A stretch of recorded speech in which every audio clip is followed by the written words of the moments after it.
For a lot of us, we go back to our college days and there's, an event, a professor, an experience that sort of sticks with us kind of throughout their lives. Was there anything like that for your years at KU? Yeah, but keep in mind, at my undergraduate experience, it seemed like every course I took, I wanted to major in. I had a lot of great experiences. But then a funny thing happened just by sheer luck. I was able to go to graduate school. My formative years, the Vietnam War was really central to all my decision making over that time. And when I graduated from college, I was supposed to lose my student deferment, but either the draft board took pity on me or made a mistake or whatever. I got an extra student deferment, and that would be for the fall of '68. And I'd never applied to any school for anything. So this would be graduate school at this point. This would be graduate school. Yeah. So I go up, I quit my summer job, drive up to Lawrence, and on a Thursday, I go shopping for degrees. I go to the business school and went to the brand new computer science department. It was the first year for it. And finally decided on the business school. It was really kind of funny because everybody was sensitive about the Vietnam War, and whatever people could do to help you out, they did. So the dean of the business school, Dean Mitchell, said, well, when I was shopping for degrees, he goes, well, your undergraduate degree is not in business, so it'd be a 2-year program. I go, hey, look, I'll be lucky if I've got a year once the draft board, realizes their mistake. So I'll never forget, he reaches back into a credenza and pulls out a big book. And I go, what's that? He's thumbing through, he goes, here, I'm looking for the minimum requirements for a master's in business from an accredited business school. He comes through and my undergraduate studies, I focused on economics and math. Right. So first thing he looks up, he goes, I got it. I said, what's that? He goes, operations research. We can do 2 semesters in the summer school. I go, what's that? Operations research. He goes, it has something to do with math. You'll like it. So I said, okay. And I went back up to the computer science department. I told them I wasn't going to enter that. And they gave me a job as a teaching assistant. They had kids would have 2 lectures a week, and a third meeting was with a lab instructor or teaching assistant, whatever we called it. And so that's what I did. So and now all of a sudden, now I can address your question, which is teachers that were really important. There were 2 teachers that fall they were all fine, they're all good, but 2 happened to have gotten their PhDs from the University of Chicago. One was Mr. Riley, Frank Riley. I took a finance course from him, and I go, Zowie, I love finance. And then Mr. Perlman had taught statistics. And so I told Mr. Riley, as I've known him for years, Frank, I said, it was Mr. Riley then, I think I want to get a PhD and teach. And the idea of maybe coming back to KU and teaching it at some point. He goes, well, if you're interested in finance, you got to go to the University of Chicago. Mr. Perlman also said, you got to go to the University of Chicago. So they were very helpful to me in pointing me to Chicago and helping me get in. So that's about as much of a life-changing experience as you can have. So did you make that decision, which evolved over time, but as you made that decision, you were seeing what they did and said, I want to do that. Yeah. I think that's kind of standard for most kids that are that way.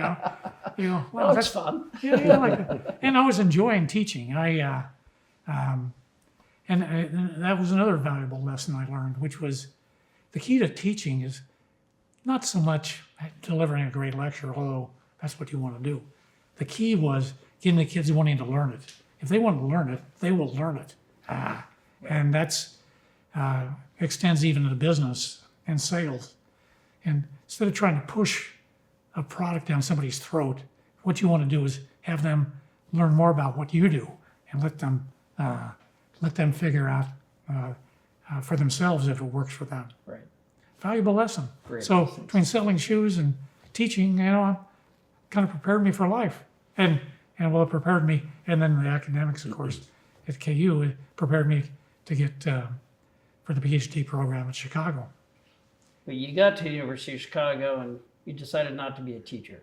Yeah, right. But that was after 2 years. Good, but even there, it was all good because being in the PhD program, I ended up presenting papers to other finance professors and so forth, and Milton Friedman. And so I saw what life was like at the top, and I go, that's not me. I mean, I had a big fellowship, my mentor, a future Nobel laureate, Gene Fama. So I had seemingly everything going the right way, but Right. I went back in my second year for Christmas. I went down to Bronson where my paternal grandparents lived, and they lived, modestly. They didn't have central heating, didn't have indoor plumbing. The floors were all linoleum. That kind of. So it was. I don't like to tell stories that way. People think I'm trying to say it was. I had a disadvantaged upbringing. Just the opposite. I had a great upbringing. Just we didn't have a lot of money. So as we were sitting there in those days, all the kids, grandkids, they come and you can't believe the quality of food. The pies and the turkeys and everybody's laughing and chuckling, and I'm standing there totally stressed out. I go, what's wrong with this picture? Don't they know I'm in the PhD program with University of Chicago and being mentored by future Nobel laureates? Well, they wouldn't have known University of Chicago from, what any other school. So I go, I get it now. That's not me. I just want to be happy. I'm not happy. I've got everything set up. The ducks are in a row. I've got to. Everybody would like to have Gene Fama as their mentor, but that's when I decided to leave. And Academics was not your future. well, that's one of the things they teach you in economics is comparative advantage. That wasn't my comparative advantage. And similarly, and I don't feel bad about it. I mean, it's not like, because as I've learned over time, I was able to build a business with a lot of help in fact, a lot of help from these academics. It's not clear to me how many of them could have started a business. Right. And that was really, in some ways, the motivation. We had there was a revolution in financial thinking going on in leading academics. And one of the leading academic centers in University of Chicago was really right there at the forefront. And nobody was applying these ideas. So you have this new science being developed and nobody applying it. I go, maybe drawing on my experience selling shoes, Right. I kind of like the idea of applying things, making this useful to people, Right. changing people's lives. That's what you can do with these ideas. Right. And that's what I want to leave. And so Professor Fama, Gene, called up a guy that was doing some very innovative things, and Mac McQuown, and got me a job. And but I stayed in touch with these professors. In those days, because it was such a fundamental change going on. These professors, most of them were young hotshots. So, on weekends, to the extent you had a party, and there weren't many at Chicago, it was where fun goes to die was the big T-shirt.